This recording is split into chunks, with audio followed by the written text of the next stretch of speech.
આજે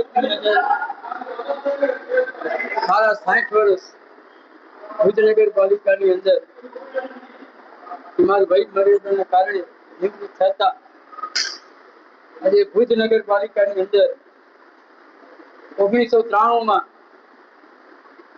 મારી કાયમી તરીકે મારી નિમણૂક થયેલી 1993 થી કરી ને 2026 સુધીની અંદર 60 વર્ષ પૂરા કરે છે. અને આજે નગરપાલિકાની અંદર એક દુઃખ સાથે કહેવું પડે છે કે ભુજ નગરપાલિકાની અંદર કર્મચારીઓ વિદાય થતા અધિકારીઓ કોઈ પણ હાજર રહેતા નથી. આજે ખરેખર એ દુઃખજનક વાત છે કે એક નિવૃત્ત કર્મચારી 60 વર્ષ પોતાના જીવનની અંદર નગરપાલિકાની ચોપડી કરતી હોય તો એના નીચેની તારોના હેઠળના કોઈ પણ કર્મચારીને હાજર રહેવું પડે. પણ ઠીક છે, આ તો ધ્યાન રાખે. પણ આ અખિલ ભારતીય સમાજ સાહેબને હું વિનંતી કરું છું કે આ નોંધ રાખજો, કારણ કે આજે હું મારી નિવૃત્તિ વિદાય છે, કાલે બીજા પણ કર્મચારીઓ થશે. અને નગરપાલિકાની હેડ ઓફિસની અંદરમાં જે કર્મચારીઓ રિટાયર થાય, વોટર સપ્લાય હોય, લાઇટ બ્રાન્ચ હોય કે કોઈ પણ બ્રાન્ચ માટે અધિકારી પોતે હાજર રહે છે, એના બ્રાન્ચ હાજર રહે છે અને નિવૃત્તિની અંદર પોતાના ભાગ સાથે રહી અને ઘર સુધી મૂકવા જાય છે. આજ રોજ અખિલ ભારતીય સફાઈ મજદૂર સંઘ દ્વારા અમારા યુનિયનના પ્રતિનિધિ શ્રી હરેશભાઈ રાઠોડ, ઉપાધ્યક્ષ શ્રી કચ્છ જિલ્લા, આજે એમની વય નિવૃત્તિના કારણે એ આજે રિટાયર થયા નગરપાલિકાની અંદર.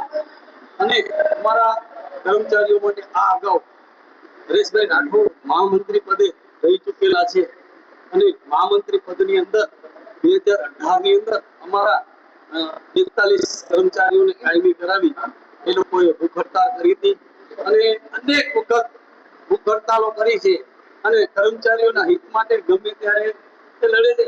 આપણા ભુજના ધારાસભ્ય શ્રી પણ એમ કીધું કે હરેશભાઈ, તમે હવે અન્ના હજારે ન બનતા અને હવે તમારી તબિયત નથી રહેતી, તમે આટલા દો, પણ હવે હડતાળ ન કરતા. તમારા કર્મચારીઓ માટે તમે બહુ લડ્યા અને આજે પણ એ અડીખમ ગમે ત્યારે કાળી રાત્રે યુનિયનના કામ માટે અમે કચ્છની અંદર વારંવાર જતા હોય છીએ. હમણાં 135 જણા કર્મચારીઓ ગાંધીધામની અંદર એકી ઝાટકે ઉતારી દીધા હતા, એને પણ પરત નોકરીમાં લેવા માટે કરી અને અમારા ઉપાધ્યક્ષ શ્રી હરેશભાઈએ બહુ મહેનત કરી છે. આજે 31 વર્ષ ના કારણે રિટાયર થતા હોય અને જો પદાધિકારી કે અધિકારી કોઈ ન હોય આ એક દુઃખની બાબત છે અને એ સ્વાભાવિક છે કે કોઈ પણ અધિકારી આજે એમને ત્યાં મૂકવા જોઈએ. આજે આ દુઃખ સાથે ઘણી વખત અમે જોયા છે સન્માન વય નિવૃત્તિના કારણે ઘણા બધા થાય છે, પણ આજે નગરપાલિકાની અંદર જે વય નિવૃત્ત થયા કોઈ પણ અધિકારી અહીંયા હાજર નહીં, એટલે આ થોડું દુઃખ લાગે. તો હું ખાસ હવે પછી ક્યારેય પણ જો નગરપાલિકાની અંદર કોઈ પણ કર્મચારી નિવૃત્ત થતો હોય તો અધિકારીએ ખાસ આમાં ધ્યાન દેવું જોઈએ.